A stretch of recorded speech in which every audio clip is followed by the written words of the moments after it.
Unit 3.1, Elastic Deformation of Axially Loaded Structures. The course outcome for this unit is to demonstrate the ability to calculate stress and deflection of axially loaded structures. The lesson outcomes are, first, to construct internal force diagrams for axially loaded structures, and second, to calculate deflection of axially loaded structures. First, let's talk about what an axially loaded structural member is. In an axially loaded structural member, the loads are applied along the primary axis, and those loads can be either tension or compression. Let's consider some examples.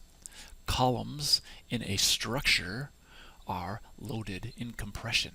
They're axially loaded members. This rod supporting the canopy is in tension. It's an axially loaded structural member in tension. This kickstand is loaded in compression. Here's an axially loaded structural member. It has an original length of L. When an axial tension force is applied to the member, it will elongate. And let's call the change in length little Greek letter delta. And previously we discussed these equations for stress, strain, and Hooke's law. The stress in this axially loaded structure is normal stress, thus sigma, and it is equal to the internal normal resultant load, P, divided by the cross-sectional area, A.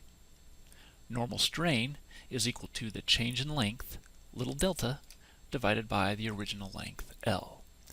And Hooke's law tells us that the modulus of elasticity is equal to the stress divided by the strain. Keep in mind, Hooke's law only applies to the linear elastic portion of the stress-strain curve, or to linear elastic behavior of materials. We can combine these three equations into a single equation for elastic deformation, also called axial deflection. And the equation is shown here. Delta, the change in length, is equal to force, the internal normal resultant force, times length, divided by area and the modulus of elasticity.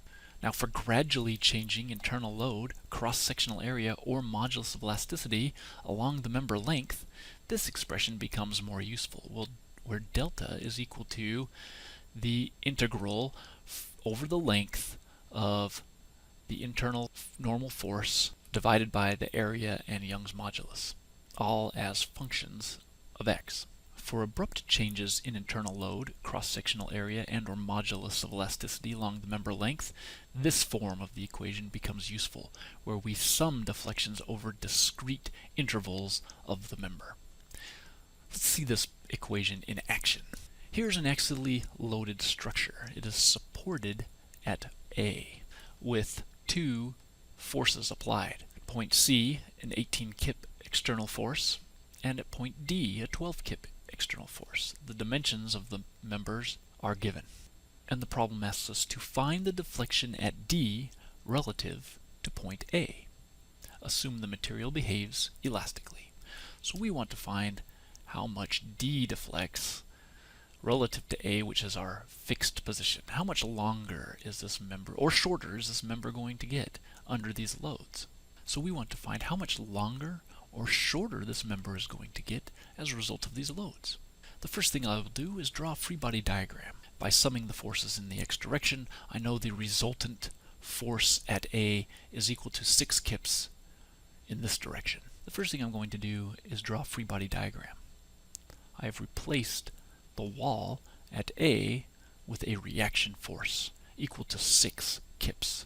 The next thing I'm going to do is plot the internal normal force from A to D.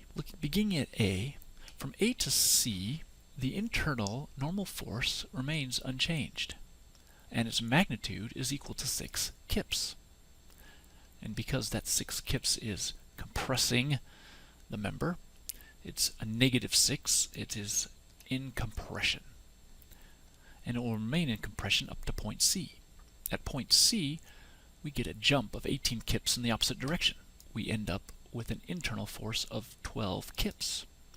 That change is 18 kips, the external load, and from C to D we feel an internal tension force.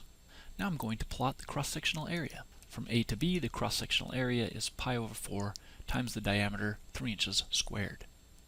From B to D, the cross-sectional area is pi over 4 times 1.5 inches squared.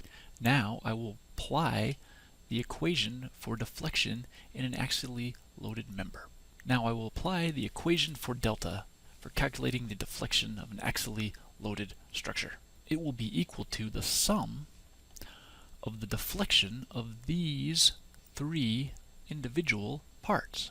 In the first term represents the deflection from A to B. The internal normal force from A to B is shown in the diagram to be -6 kips. The length is 12 inches. The area is shown to be pi over 4 times 3 inches squared, and E is the Young's modulus for the material. This term represents the deflection from A to B. We will add to it the deflection from B to C. We see the internal force is still -6 kips. The length is 6 inches. The area is decreased to pi over 4 times 1.5 inches squared, and E is the same. And we will add to it the deflection in the section from C to D. We see the internal force is 12 kips. Its length is 10 inches. Its area is pi over 4 times 1.5 inches squared, and E is the same. One important thing to note: if we add up the lengths of the three terms in this equation, we get the total length of the structure. This problem is finished in one of the examples for this unit. And we're done.